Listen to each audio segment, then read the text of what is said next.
Welcome to Team Rigs. Today we're going to have a look at Stella's MR Triton. We're going to have a chat to her about what's in the vehicle currently, what she's going to get in the vehicle in preparation to a trip to Gari, and what she can expect from this awesome trip. It's going to be a big one.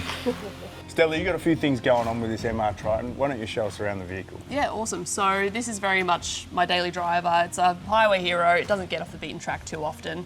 So I've just made aesthetic changes, a few comfort upgrades. So we'll start off with the factory upgrades. So we've got the bonnet protector, which protects from stone chips.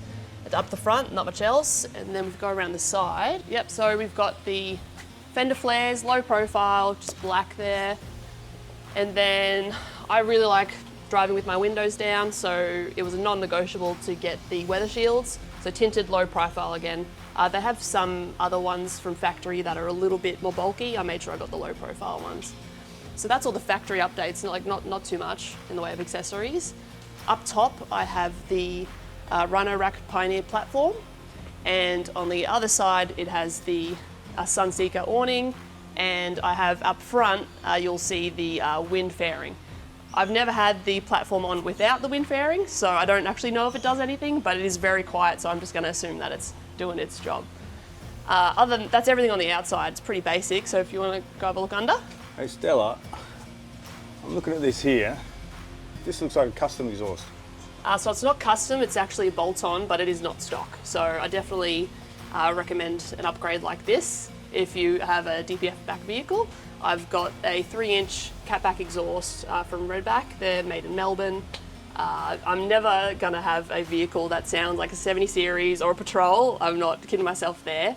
But having a 3-inch exhaust with a straight pipe actually makes a bit of a difference. What else is happening here? You got aftermarket tow bar? Yep, so this is the Tag XR tow bar. I don't tow anything at the moment. I still want to have the functionality of that. The main purpose for this, for me, was having something that can recover. So it's got the recovery points here, beveled edges, and it means that it's super easy to recover FJ cruisers that are stuck on the beach. Oh yeah, okay. Alrighty, so you've shown us around your MR. What suspension did you land on?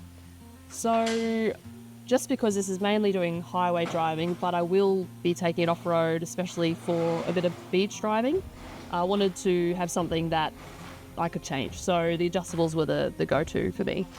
It's pretty much unladen as you've seen, so I went with the trail springs, the front and rear, and made sure to get the upper control arm, so I even wear on the tyres. Yep.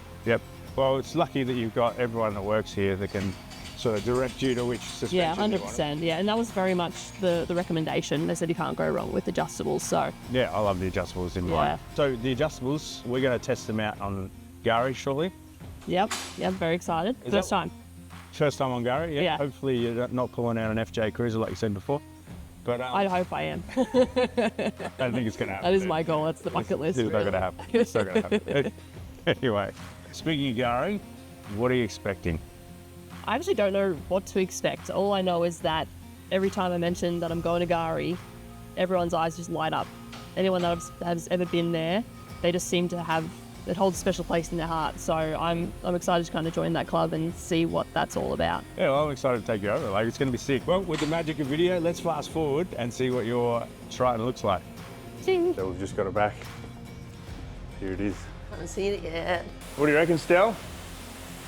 Looks all right. I think she is lovely. I'll finally be looking eye to eye to all the other four drivers at the traffic lights. They'll be looking down at me anymore.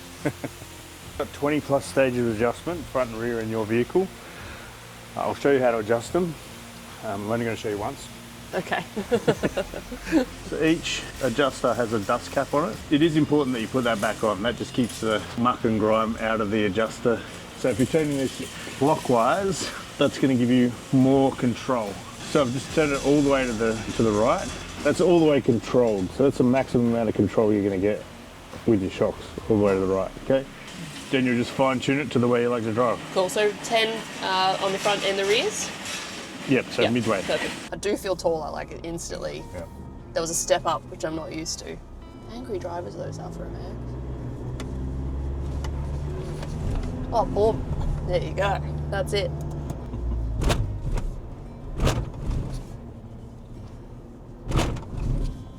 See the difference? See, you would even see that. You're like, that's not so bad. Look at that. Let's park up here, and I'll put it on a dry spot because you're going to have to do this as well. Damn. I thought you were going to do everything for me. All right, so back 10 clicks. Yep. So that's 20 total. Yep. All right, so same speed, about 20 Ks.